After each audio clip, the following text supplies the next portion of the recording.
台南七股的这粉桥最近特别收成啊，所以真侪人伫咧讲，今年的收成是有史以来上界惨的，外敢若剩一成尔。业者表示讲，是因为前一阵啊透南风，抑个地动，这是有牵连的。农业局也回应讲，会当先甲地方的公所通报，因会安排人去会勘，若总有需要，也启动救治机制。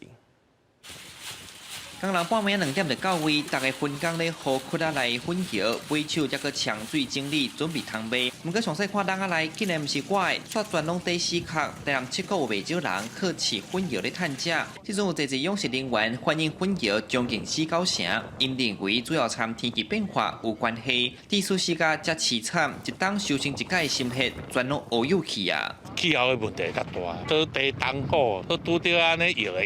伊粉叶必定土的嘛，伊地气也送迄个南风嘛，也迄个温度开嘛，阮若拢死啊足严重啊！落雨了拢向烧热嘛，系啊，天气袂顺，你着一直逼，所以一定爱整理起来，啊无会